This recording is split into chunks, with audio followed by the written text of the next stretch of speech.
जय जय श्री राधे राधे। ओम नारायणं नमस्कृत्य नरं चैव नरोत्तमं देवीं सरस्वतीं व्यासं ततो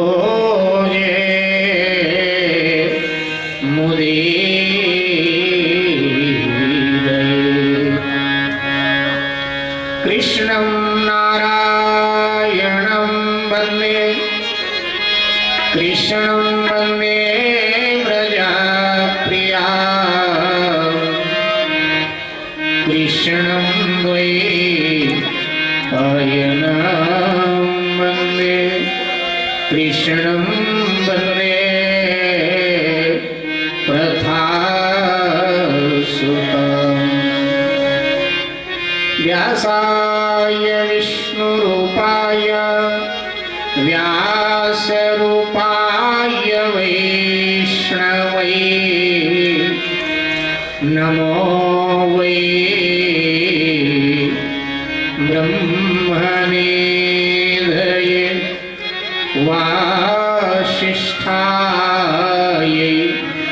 नमो नमः। श्रावस्ती तीर्थं वन्दे वन्दे बुद्ध शरणाम्बुजम् अचिरावती शरिकामे नमामि शम्भवनाथम्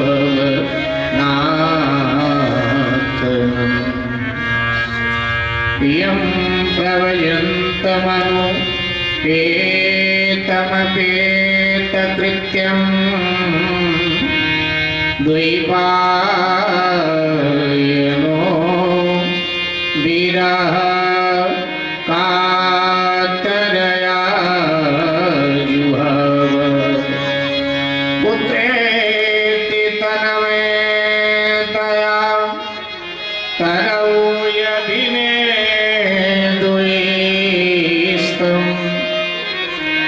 सर्वभूत हृदयं मुनिमानतोऽस्मि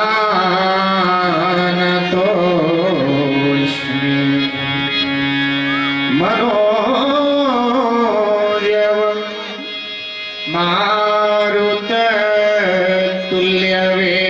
मारुततुल्यवेगं जितेन्द्रियं बुद्धिमतां वरिष्ठं वातात्मजं वानरयोद्धमुख्यं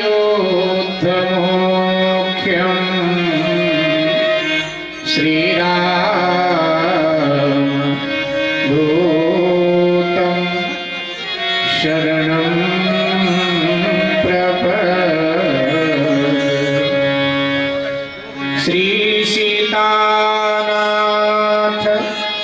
समारम्भां श्रीरामानन्दार्य मध्यमाम् अस्मदाचार्य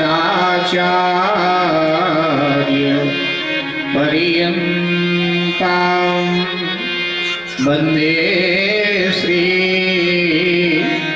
गुरुपरम्परा।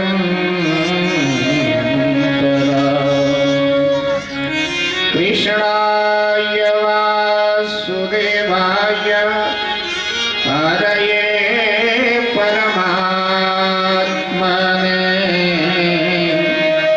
प्रणतक्लेश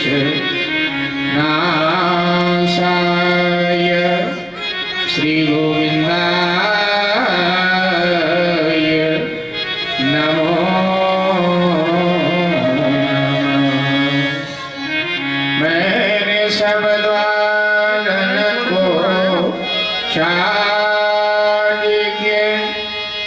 जय हो तुम्हारो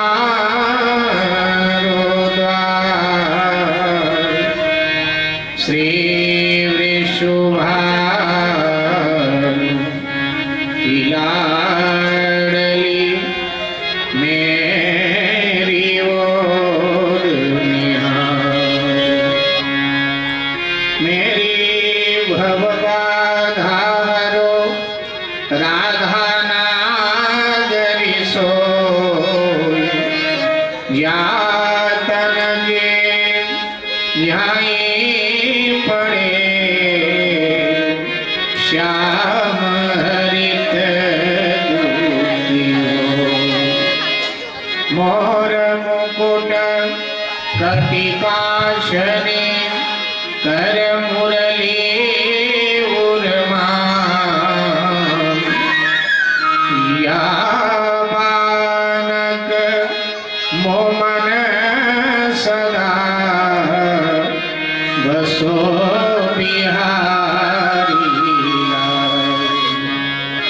या बानक मोमन सदा बसो बिहारी लाल।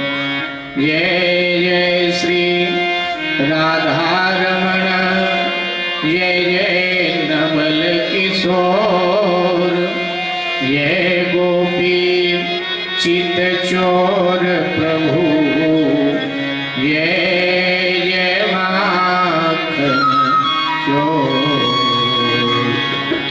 ये भागवत हरि रूप इसका जो सदा चिंतन करे। ये भागवत हरि रूप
परमादरणीय वंदनीय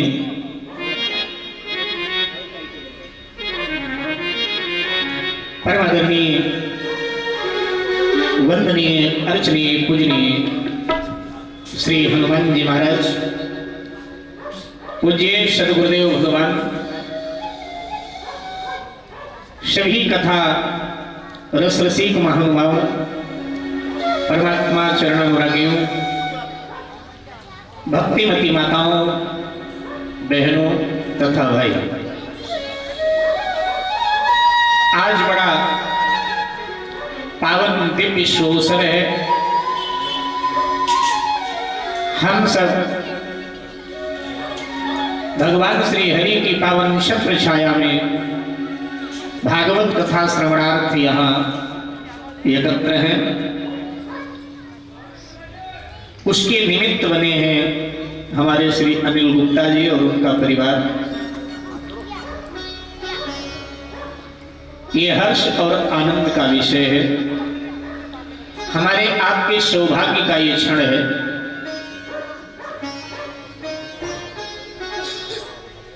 मेरे भाई बहन, भाग्यशाली तो संसार में बहुत सारे लोग हो सकते हैं, लेकिन सौभाग्यशाली कोई विरला, कहीं एक आध मिलता। आप कहेंगे भाग्यशाली और सौभाग्यशाली शब्द तो एक जैसा लगता है, क्या इसमें मूलतः अंतर है? हाँ, हमारे महर्षियों ने पहले भाग्य शब्द की ही व्युत्पत्ति किया, लेकिन जब ऋषियों को भाग्य शब्द से संतोष नहीं हुआ तो उन्होंने सौभाग्य शब्द की व्युत्पत्ति किया। भाग्यशाली वो लोग हैं जिनके पास दुनिया की समस्त भौतिक चकाचौंध मौजूद है, वो सब भाग्यशाली लोग। भाग्यशाली है तभी तो भौतिक चकाचौंध उनके पास सब मौजूद है। लेकिन सौभाग्यशाली भाग्यशाली से कहीं अधिक महत्व का है, कहीं अधिक श्रेष्ठ है। सौभाग्यशाली वो है जिसके पास दुनियादारी की तो संपदा है ही, लेकिन साथ में उसके अंतःकरण में प्रभु के लिए प्रेम है और उसके आंखों में प्रभु के प्रेम के आंसू हैं। वो लोग सौभाग्यशाली। मेरे भाई बहन, कथा जब भी मिला करती है तो सौभाग्यशालियों को ही मिला करती है। भाग्यशाली कथा नहीं सुन पाता है, सौभाग्यशाली कथा सुनता है। मेरे भाई बहन, जब हमारे जन्म जन्मांतर के पुण्य उदय हो और साथ में जीवात्मा पर परमात्मा की विशेष कृपा हो जाए, तब ये दिव्य अवसर प्राप्त हुआ करता है भगवान की कथा श्रवण करने का। भागवत की 11वें स्कंद में भगवान श्री कृष्ण स्वधाम जाने के लिए तत्पर हैं, तैयार हैं। घबराए हुए उनके परम सखा श्री उद्धव जी वहां प्रवेश करते हैं, भगवान को दंडवत करते हैं और कहते हैं कि प्रभु, क्या आप अपनी लीला का संवरण कर रहे हैं? भगवान ने कहा, अवश्य, अभी, लेकिन मैं कैसे रहूंगा बिना आपके, क्योंकि आपकी विरहाग्नि में मैं जल जाऊंगा। मैं जी नहीं सकता आपके बिना, इसलिए कृपया मुझे आप अपने संग ले चले। भगवान श्री कृष्ण किंचित मुस्कुराए और मुस्कुरा करके भगवान श्री कृष्ण कहते हैं कि उद्धव, प्यारे ये बता कि जब मैं दुनिया में आया था तब तू मेरे साथ आया था? उद्धव जी का जवाब था, नहीं, दुनिया में तो प्रभु हर व्यक्ति अकेला आता है, किसी को साथ लेके थोड़ा आता है। तो भगवान श्री कृष्ण ने कहा, जब तू मेरे साथ आया नहीं था तो फिर मेरे साथ जाएगा कैसे? इस जगत में व्यक्ति अकेला ही आता है और जब इस जगत से जाता है तो अकेला ही जाता है। इसलिए उद्धव, मैं भी अकेला ही आया था और आज अकेला ही मैं इस दुनिया से जा रहा हूं। तो उद्धव ने कहा, लेकिन मेरा क्या होगा? आपकी विरहाग्नि मुझे जला देगी। तो भगवान ने कहा कि नहीं, मेरे विरहाग्नि से जलने का उपाय है। क्या उपाय? तो भगवान ने कहा उद्धव तुम्हें ध्यान नहीं है, गोपियों ने बताया तो था। उद्धव जी ने कहा प्रभु मुझे ध्यान नहीं। भगवान कहते हैं गोपियों ने कहा तो था कि तो कथामृतम तप्त जीवनम कविभिराडितम कल्मषापहं कविभिराडितम कल्मषापहं श्रवणमङ्गलम् भुविघ्नान्तिते श्रवणमङ्गलम् भुविघ्नान्तिते तौ कथामृतं तप्तजीवनं तौ कथामृतं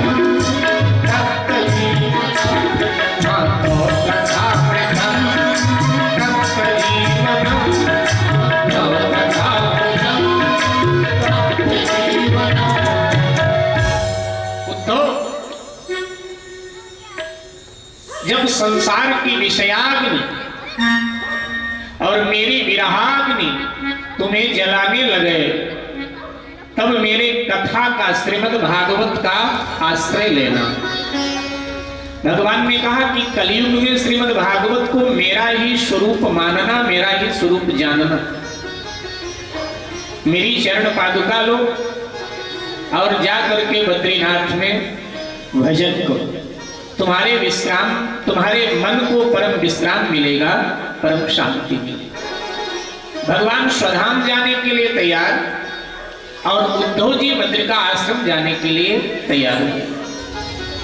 उद्धव जी के मन में पुनः एक प्रश्न कौन गया, एक प्रश्न आया। उद्धव जी ने कहा भगवान मेरे एक प्रश्न का उत्तर और देते जाएं आप। भगवान ने कहा क्या प्रश्न है? तो उद्धव जी कहते हैं इस मानव जीवन का परम लाभ क्या है, श्रेष्ठ लाभ क्या है, सबसे बड़ा लाभ क्या है? मानव शरीर मिला तो इस मानव शरीर में कौन सा लाभ कमाया जाए जो सबसे श्रेष्ठ हो, सबसे बड़ा लाभ क्या है? भगवान ने कहा उद्धव अयम ही परमो लाभो नृणाम साधु समागम कथासारं मम कर्ण श्रुत्वा तस्य रसायनम् अयम ही परमो लाभो नृणाम साधु समागम। उद्धव मानव जीवन का परम लाभ है सत्संग। मानव जीवन मिला और अपने कानों से हमने भगवान की रसमयी कथा का श्रवण नहीं किया, भगवान के लीला कथा का आनंद नहीं लिया, तो ये मानव जीवन हमने व्यर्थ ही गंवा दिया। वो कान कान नहीं है, बल्कि वो कान तो सांप के छिद्र के रहने के, सांप जिस छिद्र में रहता है, बिल में रहता है, उस सांप के बिल के समान। वो जीवा जीवा नहीं जिसने हरि नाम नहीं गया, बल्कि वो मेढक के जीवा के समान। तो मानव जीवन का परम लाभ सत्संग। लेकिन ये मिलता कब है? तुलसीदास बाबा तो घोषणा करते हैं कि यहां तक आ पाना मुश्किल है। घर से निकलकर वाणी विहार के छोटे पार्क में पहुंचना बहुत मुश्किल है। मैं नहीं कह रहा हूं, तुलसीदास जी कहते हैं कि यही सरयावत अति कठिना,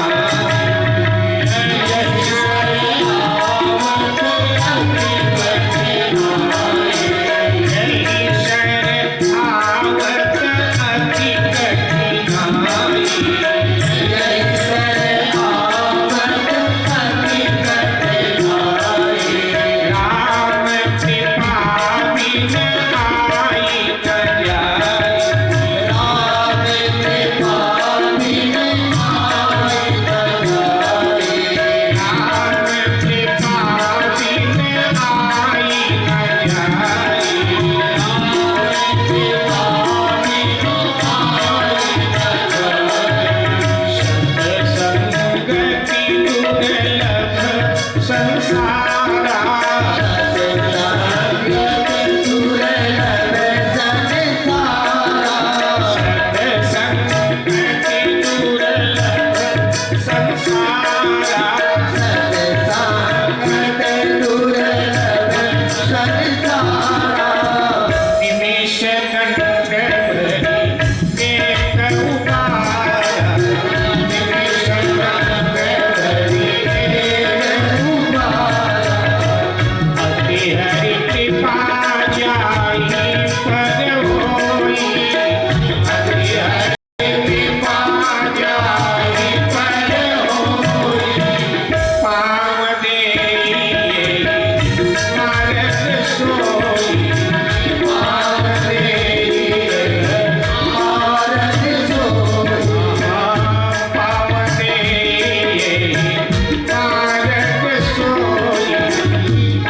तो घर से निकलकर 7 दिन तक, माने 6 से 12 तारीख तक घर से निकलकर छोटे पार्क तक आ पाना सबके लिए मुश्किल रहेगा। यही सर आवत अति कठिन है, यहां आ पाना मुश्किल है। बोले तो कौन आ पाएगा? बोले जिन पर भगवान की विशेष कृपा होगी। अति हरि कृपा, कृपा के पहले अति शब्द लगाया, माने विशेष। जिन पर भगवान की विशेष कृपा होगी वही घर से निकल करके कथा पंडाल तक आ पाएंगे। अगर भगवान की विशेष कृपा नहीं होगी तो आएंगे लेकिन रोड से ही चले जाएंगे, अंदर नहीं प्रवेश करेंगे। मुश्किल, जब तक उनकी कृपा नहीं। अभागा यहां नहीं आ सकता साहब। यहां जो आएगा वो सौभाग्यशाली ही आएगा, अभागा आ ही नहीं सकता। शास्त्र की सूचना है, शास्त्र कहता यही सर निकट न जाही अभागा। अभागा नहीं आ पाएगा यहाँ। क्यों? जो अभागा होता है उसकी रुचि ही नहीं बनती है कथा कीर्तन भजन में, बिल्कुल नहीं बनती। कैसे? तो तुलसीदास महाराज जी कहते हैं कि तुलसी पिछले पाप से, तुलसी पिछले पाप से हरि चर्चा न सुहाए। जैसे ज्वर के ताप से भूख विदा हुई जाए। पिछला पुण्य उदय होता है तो कथा में रुचि जगती है, और अगर पिछला पाप उदय होता है तो कथा में रुचि बनती नहीं है। जैसे अधिक बुखार आ जाए, तीव्र बुखार आ जाए तो व्यक्ति की भूख नष्ट हो जाती, महीनों तक भूख नहीं लगती है, डॉक्टर से टेबलेट लेता है फिर भी भूख नहीं लगती। तो ऐसे ही पिछले जन्म के पाप उदय हो तो कथा की भूख मिट जाती। तो मेरे भाई बहन, अभागा नहीं आ पाता है। यहां जो आएगा वो सौभाग्यशाली आएगा, अभागा आ ही नहीं सकता है मेरे भाई। ऊंचा से ऊंचा पद मिल जाना सहज है, सरल है। प्रतिष्ठा, मान, सम्मान, इज्जत, रुपया, पैसा, कोठी, कार, बंगला, मकान, दुकान, पुत्र, परिवार, ये सब मिल जाना सहज है, सरल। ये प्रारब्ध में है तो मिलेगा। लेकिन सत्संग का मिल जाना, भगवत भक्ति प्राप्त हो जाना, ये बहुत मुश्किल है। ये सबको नहीं मिला करता। कभी लिखता है कि तात मिले पुण्य भ्रात मिले सुख मात मिले जुगति सुखदाई। तात मिले पुण्य भ्रात मिले सुख मात मिले जुगति सुख। तात मिले पुण्य भ्रात मिले सुख मात मिले जुगति सुख। राज मिले गाज बाज मिले सब साज मिले कई पुण्य उजाई। राज मिले गाज बाज मिले सब साज मिले कई पुण्य उजाई। लोक मिले पर लोक मिले विधि लोक मिले कई पुण्य उजाई। लोक मिले पर लोक मिले विधि लोक मिले कई पुण्य उजाई। सुंदर साधु मिले सबई पर संत समागम दुर्लभ भाई। सुंदर साधु मिले सबई पर संत समागम दुर्लभ भाई। तात मिले पुण्य तात मिले सुख मात मिले जुगति सुखदाई। राज मिले सब साज मिले गाज बाज मिले मन वांछित पाई। लोक मिले पर लोक मिले विधि लोक मिले कई पुण्य उजाई। सुंदर साधु मिले सबई पर संत समागम दुर्लभ भाई। सुंदर साधु मिले सबई पर संत समागम दुर्लभ भाई। संत समागम दुर्लभ भाई। संत समागम दुर्लभ भाई। संत समागम दुर्लभ भाई।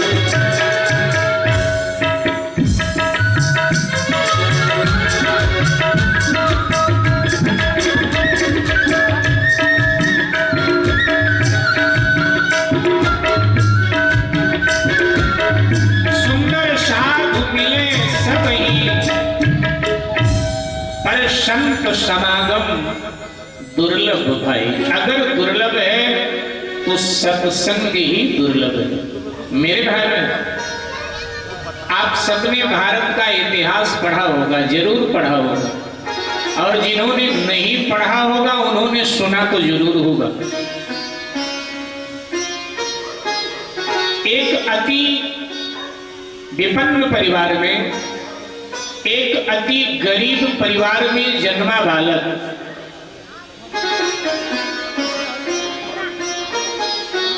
जिसके पास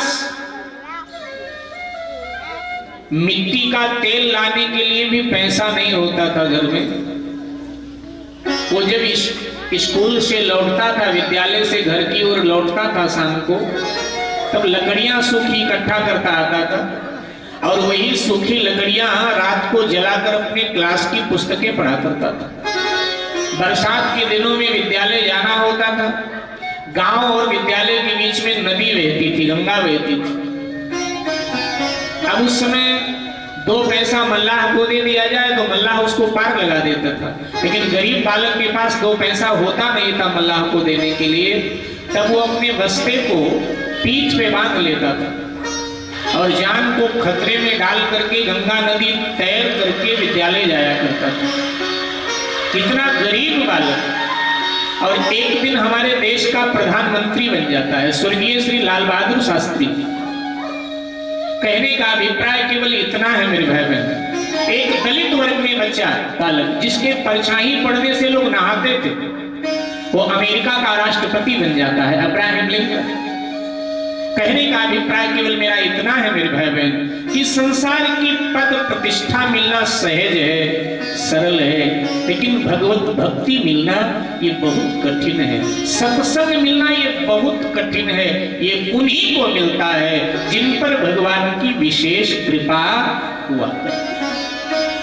आज के तिथि में केवल इतने लोगों पर ही भगवान की विशेष कृपा हुई, इसलिए इतने आ पाए। जबकि प्रचार माध्यमों से अनेक लोगों को सूचित किया गया होगा कि 6 तारीख को श्रीमद् भागवत कथा का शुभारंभ है, जरूर आना है, लेकिन नहीं आ पाए। जिनका भाग्योदय हुआ वो घर से पंडाल में आके बैठ गए। जिनका भाग्योदय नहीं हो पाया, मन तो बनाते होंगे कि पहले दिन जाएंगे, लेकिन नहीं आ पाए। हमारे एक महात्मा जी कहते हैं, भैया श्रोता जो होते हैं 4 प्रकार के होते हैं। तो हमने पूछा वो 4 प्रकार के महाराज जी कौन से श्रोता होते हैं? बोले एक होता है श्रोता जो पहले दिन से और अंतिम दिन तक आएगा, समय से आएगा, समय से जाएगा और पूरी कथा को ध्यानस्थ होकर सुने, श्रोता। दूसरा महाराज कौन होता है? बोले होता है सोता। तुमने कहा महाराज वो क्या करता है? बोले कोई खंभा मिल गया या कुर्सी मिल गई तो आता तो है समय से, लेकिन धीरे से सर लटका देता है, आंख बंद कर लेता है। अब पड़ोसी सोचता है कि साहब बड़े ध्यान से कथा सुन रहे हैं, कौन डिस्टर्ब करे, लेकिन वो तो सोता रहता है। आरती के समय पता चलता है कि साहब सुन नहीं रहे थे, सो रहे थे, होता है सोता। बोले तीसरा कौन होता है? बोले तीसरा तो होता है, उसको कहते हैं कि वो खाट का श्रोता होता है तीसरा। बोले खाट का श्रोता? बोले हाँ। बोले वो क्या होता है? बोले वो कहता है आवाज मेरे घर तक आ रही है और यही हम आराम से सुन लेते हैं, खाट पे बेड पर पड़ा पड़ा। महाराज चौथा कौन होता है? बोले चौथा जो होता है वो होता है सरौता। सरौता क्या करता है महाराज? बोले सरौता पनवाड़ी के पास होता है, उससे वो सुपारी काटा करता है। तो ऐसे सरौता भी कथा में आते हैं, वो आधा सुनेंगे आधा छोड़ेंगे, वो काट पीट करेंगे।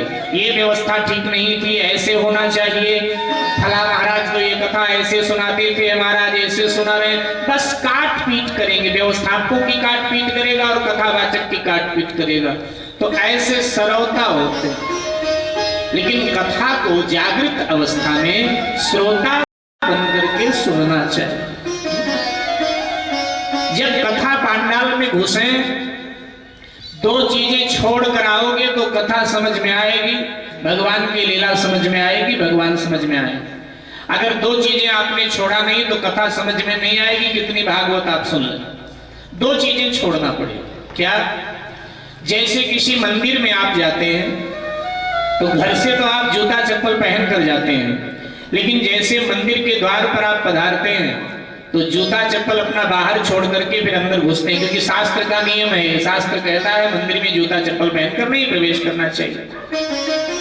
तो उसको आप मानते हैं और जूता चप्पल बाहर रखते हैं और भीतर प्रवेश कर जाते हैं, भगवान का दर्शन करते हैं। तो ऐसे कथा पंडाल में जब आवे, कथा मंडप में जब आवे, तो दो चीजें छोड़ना पड़ेगा। क्या? एक तो बुद्धि छोड़ना पड़ेगा और एक अहंकार छोड़ना पड़ेगा। ये दो चीजें अगर आपने छोड़ा, बुद्धि और अहंकार, हाँ दुनियादारी के व्यवहार में बुद्धि बहुत जरूरी, पैसा कमाना है बुद्धि चाहिए, उसको पूरी समझ में आएगी, भगवान की रहस्यमयी लीलाएं भी उसके समझ में पूरी तरह आ जाएंगी। लेकिन ये दोनों जूते छोड़ने पड़ेंगे, बुद्धि और अहंकार। तो लेकर क्या आना है? श्रद्धा और विश्वास, क्योंकि भवानी शंकर वंदे श्रद्धा विश्वास रूपिणौ याभ्याम विना न पश्यन्ति सिद्धाः स्वान्तः स्थमेश्वर। माने शिव ही विश्वास है और भवानी हमारे जीवन की श्रद्धा है। तो श्रद्धा और विश्वास लेकर के जो आता है, भगवान की कथा उसे समझ में आती है, और श्रद्धा विश्वास नहीं है तो समझ में नहीं आती है। तो मेरे भाई बहन, मैं निवेदन कर रहा था, हम आप सब बड़भागी हैं। आज वासना की वातावरण से हटकर हम सब साधना के वातावरण में विराजित, प्रदूषित वायुमंडल से हटकर हम सब भक्ति के वायुमंडल में यहाँ आकर के विराजित हुए हैं। ये उस अनंत की, उस परमात्मा की, उस प्रभु की बहुत बड़ी कृपा हुई। भागवत जी में आया है कि जब कोई परिवार भागवत कथा का संकल्प लेता है कि मैं भागवत कथा सुनूंगा, ये संकल्प ही लेता है, तो कहते हैं कि किसी कारणवश उसके पितरगण घोर नरक की यातना भोग रहे होते हैं, तो उसी समय उनको भगवान के दिव्य लोक में जगह मिल जाती है कि उसके कुल का फला व्यक्ति ने संकल्प लिया है भागवत करवा। उसके पितृलोक में दुंदुभी बजाते हैं, नगाड़े बजाते हैं कि हमारे कुल में कोई व्यक्ति पैदा हुआ जो भागवत कथा श्रवण कर रहा है। आए थे, रुक गए, अगले दिन फिर तैयार हुआ, तब तक कोई काम आ गया। ये हमारे जीवन के झंझट। संतों ने कहा कि सबसे बड़ी बाधा क्या है भगवत भक्ति कथा सत्संग में? तो घोषणा किया शास्त्रों ने कि ग्रह कारज नाना जंजाल,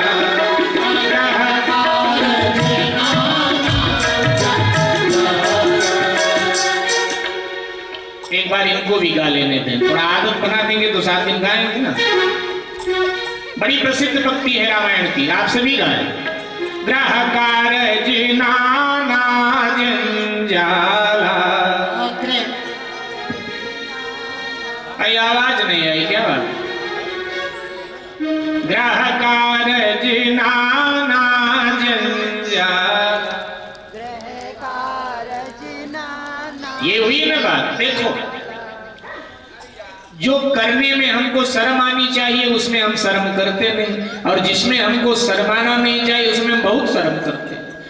देखो, पड़ोसी की बुराई करने में हमको शर्म आनी चाहिए लेकिन हम करते हैं, मानते नहीं हैं। इधर उधर की करने में हमें शर्म आनी चाहिए लेकिन हम करते हैं, मानते नहीं। और भगवान की कथा गाने में क्या शर्म? हम सब उनके बच्चे हैं। हा? और बच्चा अगर तुतली भाषा में भी बोलता है ना, तो माता पिता गोद में लेके खूब लाड़ प्यार करते हैं। तो हम सब तो ठाकुर जी के बच्चे हैं। जैसे भी गाएंगे नंबर पूरा का पूरा मिलेगा, उसमें कंजूसी ठाकुर जी नहीं करेंगे। वो समझेंगे तो हमारे बच्चे हैं, जैसे तैसे गा रहे हैं, इसलिए सभी लोगों तो बड़ी प्रसिद्ध होती। आइए, ग्रह कारज नाना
व्याप्ति दुर्गम शैल विषा।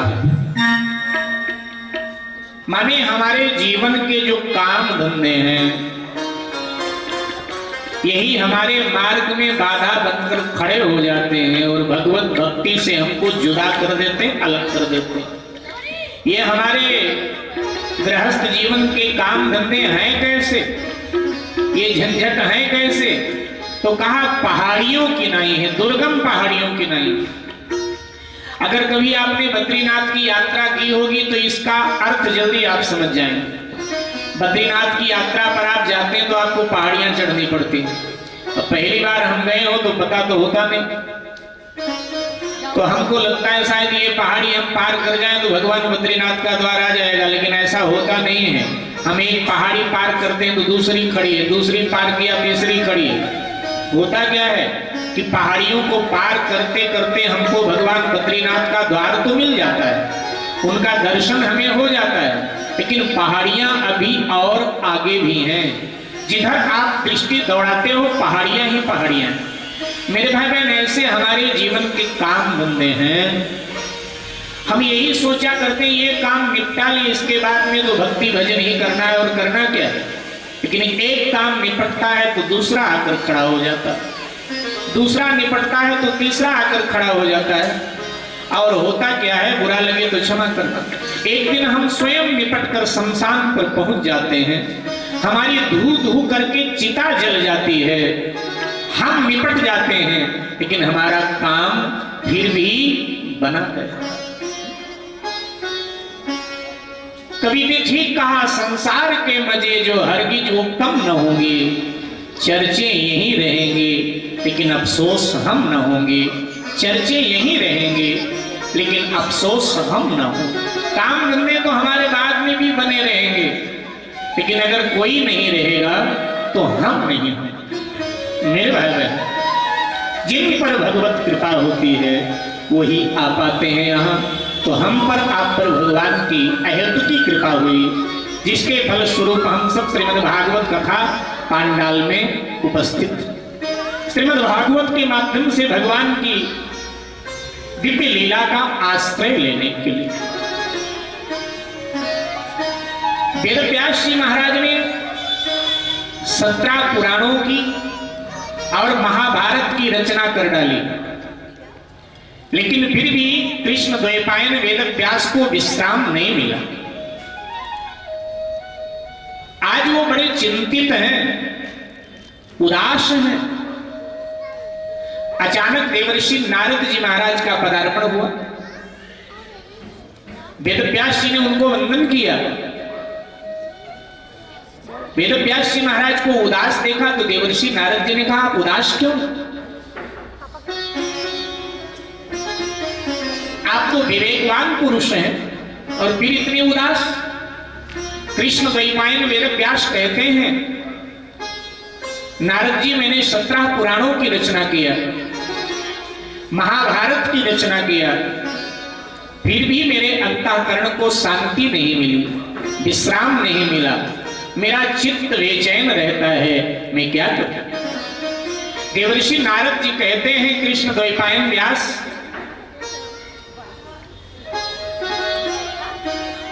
तुमने ये सब किया, लेकिन तुमने भगवान श्री कृष्ण की लीलामयी कथा का गान नहीं किया।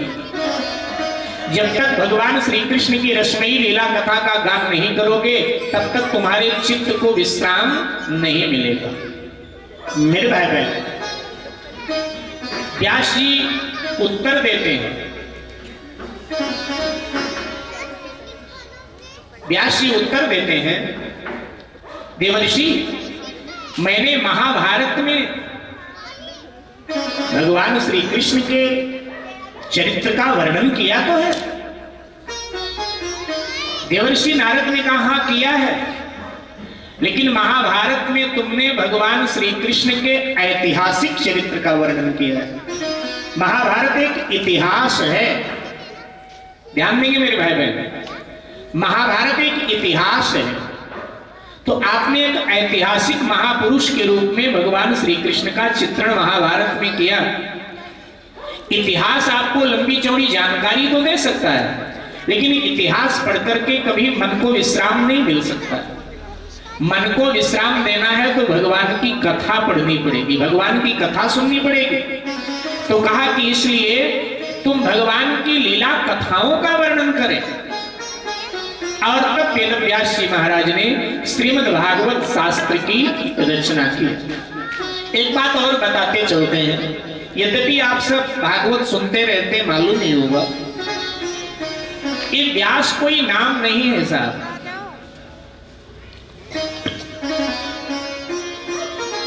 व्यास का मतलब होता है विस्तार करने वाला। जो भगवान की लीला कथा का विस्तार करता है उसको भारतीय दर्शन में व्यास कहा जाता है। आज भी जो वक्ता 7 दिन कथा करता है व्यास गद्दी पे बैठ के, तो उसको भी लोग व्यास जी 7 दिन तक कहते हैं व्यास जी हैं। व्यास का मतलब होता है भगवान की लीला कथा का विस्तार करने वाला। जो विस्तार करे, विस्तृत करे, उसको कहते हैं व्यास। इनका जो मूल नाम है वो नाम है कृष्ण द्वैपायन। ये पहले दिन आप समझ लें, भागवत के जो रचयिता हैं उनका नाम है कृष्ण द्वैपायन। फिर आगे लगता है व्यास, ये पाराशर ऋषि के पुत्र। तो कृष्ण द्वैपायन व्यास ने सबसे अंत में, माने 17 पुराण और महाभारत की रचना के बाद में अंत में श्रीमद् भागवत ग्रंथ की उन्होंने रचना किया और इससे उनके मन को विश्राम। अब होता क्या है, जिस दवा से हमको लाभ होगा और वही रोग सामने वाले को हो जाए तो हम वही दवा उसको बता देते। तो भागवत से ही वेद व्यास जी को विश्राम मिला, इसलिए उन्होंने जगत को कहा कि इसको तुम गाओगे, सुनोगे तो तुम्हें भी विश्राम मिलेगा।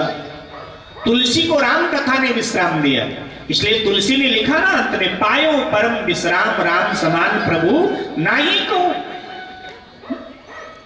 तो मेरे भाई बहन, और राम और श्याम यही तो विश्राम दे सकते हैं और कोई विश्राम नहीं दे सकता, यही तो विश्राम देते। तो भागवत की रचना की मेरे भाई बहन, जो 17 पुराण इससे पहले वेद व्यास जी ने बनाया, उन पुराणों के पहले श्री शब्द, श्रीमद शब्द नहीं मिलेगा। केवल और केवल भागवत के पहले लगा दिया श्रीमद। श्री का अर्थ होता है तिलक, श्री का अर्थ होता है लक्ष्मी, श्री का अर्थ होता है श्रेष्ठ,